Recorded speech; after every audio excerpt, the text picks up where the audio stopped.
તો નમસ્તે દોસ્તો, જય સ્વામિનારાયણ। તમારું સ્વાગત છે રોમાસ કિચનમાં। અને કેલ્શિયમથી ભરપૂર અને શક્તિવર્ધક અને શિયાળામાં ગરમાટો આપે તેવો સરસ આજે આપણે ગુંદર પાકની રેસીપી બનાવીશું। તો ચાલો રેસીપી શરૂ કરીએ।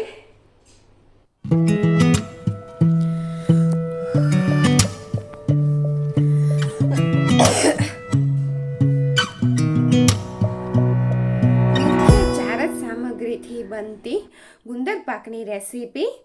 તો જુઓ, 100 ગ્રામ ગુંદર લીધો છે, જે બાવળિયાનો ગુંદર છે, સ્ત્રી અને પુરુષ બંને જણ ખાઈ શકે તે છે। અને 1.5 કપ મેલ્ટ કરેલું ઘી લીધું છે, ઓગાળીને ઘી લીધું છે। અને 1.5 કપ ઘઉંનો જે રોટલીનો લોટ આવે રેગ્યુલર આપણે વાપરીએ તે જ લીધો છે। અને 1.5 કપ ગોળ લીધો છે, જેને આપણે ઝીણો સમારીને લેવાનો છે। અને જે ઘી લીધું હતું તેમાંથી થોડુંક ઘી આપણે કઢિયાની અંદર ઉમેરી દઈએ।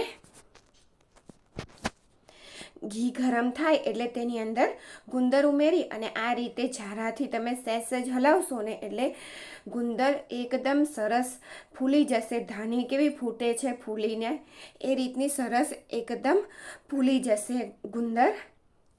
અને ગુંદર ફૂલી જાય એટલે આપણે તેને બહાર કાઢી લેવાનો છે એક વાસણમાં।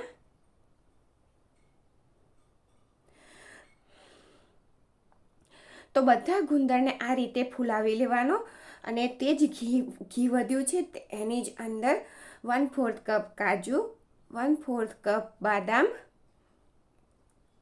1/4 કપ પિસ્તા અને 2 ટેબલસ્પૂન દ્રાક્ષ।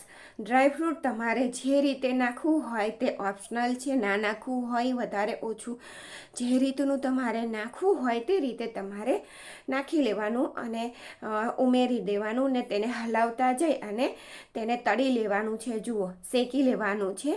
તો સરસ શેકાઈ ગયું છે, તો હું તેને બહાર કાઢી દઉં છું। અને દ્રાક્ષને આપણે પાછળથી ઉમેરવાની છે, તેને ફૂલતા સમય ઓછો લાગે છે। જો બધાની સાથે આપણે ઉમેરીશું ને તો દ્રાક્ષ બળી જશે। તો દ્રાક્ષ ફૂલી ગઈ છે, હવે તેને પણ બહાર કાઢી લઈએ। અને જે ઘી હતું તેમાં મેં બહાર કાઢી લીધું છે અને તેની અંદર 1/4 કપ કોપરાનો છીણ ઉમેર્યો છે, તેને આપણે શેકી લેવાનો છે। થોડો શેકાય ગોલ્ડન કલર જેવો દેખાય એટલે તેની અંદર 2 ટેબલસ્પૂન ખસખસ ઉમેરી દેવાની। ખસખસ કમરના દુખાવા માટે ખૂબ જ સારી હોય છે, તો ખસખસ તમે વધારે ચાહો તો પણ તમે ઉમેરી શકો છો। ને 2 ટેબલસ્પૂન મગજતરીના બીજ ઉમેર્યા છે। આ બંને વસ્તુને આપણે 1 મિનિટ માટે શેકી લેવાની છે। તો જુઓ, આ ત્રણેય વસ્તુ સરસ શેકાઈ ગઈ છે, તો તેને બહાર કાઢી લઈએ। અને ગુંદરને જો તમે ચાહો તો આ રીતે મારી જેમ મિક્સરમાં પણ પીસી શકો છો, નહીંતર એક વાડકી લઈને તમે દબાવશો તો તેનાથી પણ સરસ રીતે ક્રશ થઈ જશે, કારણ કે તે સરસ રીતે ફૂલી ગયો છે। અને ગેસની અને ડ્રાયફ્રૂટને આ રીતે આપણે ખલબટ્ટાથી છૂંદી લઈશું। થોડું દરદરું આપણે છૂંદી લેવાનું છે। અને આ બધા પ્રોસેસમાં આપણે ગેસની ફ્લેમ મીડિયમ જ રાખવાની છે, હાઈ ગેસની ફ્લેમ ઉપર આપણે ગુંદર પાક બનાવવાનો નથી। તો જે બાકીનું બચ્યું હતું ઘી, તેમાંથી થોડું ઘી મેં કડિયાની અંદર લઈ લીધું છે અને તેની અંદર જે લોટ આપણે લીધો હતો રોટલીનો તે ઉમેરી દેવાનો અને મિક્સ કરી દીધું મેં। અને થોડું ઘી આપણે ફરીથી ઉમેરી દઈશું અને તેને હલાવીશું। આ રીતે થોડું થોડું કરીને ઘી ઉમેરીશું ને તો લોટ શેકાય અને ઘી સરસ રીતે પી અને ફૂલી જશે લોટ। એટલા માટે આપણે આ રીતે થોડું થોડું કરતા જઈને બધું ઘી ઉમેરી દેવાનું છે। અને આ લોટને આપણે મીડિયમ ગેસની ફ્લેમ ઉપર જ શેકવાનો છે અને કલર બદલાય ત્યાં સુધીને શેકી લેવાનો। તો જુઓ, આ રીતનો બદામી ગોલ્ડન કલરનો થાય ત્યાં સુધી શેકવાનો। તો આ લોટ શેકાઈ ગયો છે, તો તેની અંદર 1 ટીસ્પૂન ગંઠોડાનો પાવડર,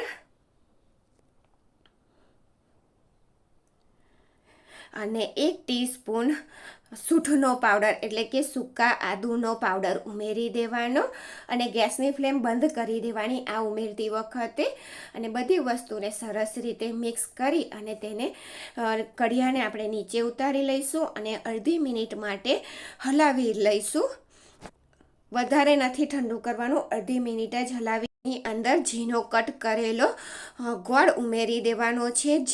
ગોળને તમારે ઝીણો જ કટ કરીને ઉમેરવાનો છે. અને આ મિશ્રણ લોટ શેકેલું જે મિશ્રણ છે તે ગરમ હોય ને ત્યારે જ તેની અંદર ઉમેરવાનું છે. અને આ રીતે સતત આપણે તેને હલાવતા રહેવાનું. આ રીતે સતત હલાવીશું ને એટલે ગોળ સરસ રીતે ઓગળી જશે ને ઓગળશે ને એટલે આ રીતનું થીક બેટર તૈયાર થઈ જશે. આ ખૂબ જ શિયાળામાં ખૂબ જ ગુણકારી છે. તો જો જે આપણે શેકીને રાખ્યું હતું કોપરું ખસખસ ને તે ઉમેરી દેવાનું, ગુંદર ઉમેરી દેવાનો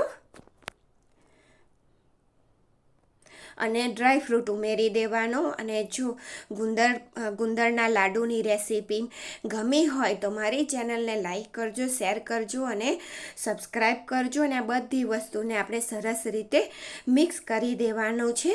ગુંદરના લાડુની રેસીપી જો તમને ગમે ને તો કમેન્ટ બોક્સમાં જરૂરથી મને જણાવજો. અને દ્રાક્ષ જે આપણે તળીને રાખી હતી ને તે પણ ઉમેરી દેવાની અને અડધી ટીસ્પૂન જેટલી એલાયચી પાવડર ઉમેરી દેવાનું. અને આ હાથ હડકાડાઈને તેટલું ઠંડુ બેટર થઈ ગયું છે તો તેની અંદરથી આપણે નાના નાના લાડુ ગુંદરના લાડુ બનાવી લઈએ.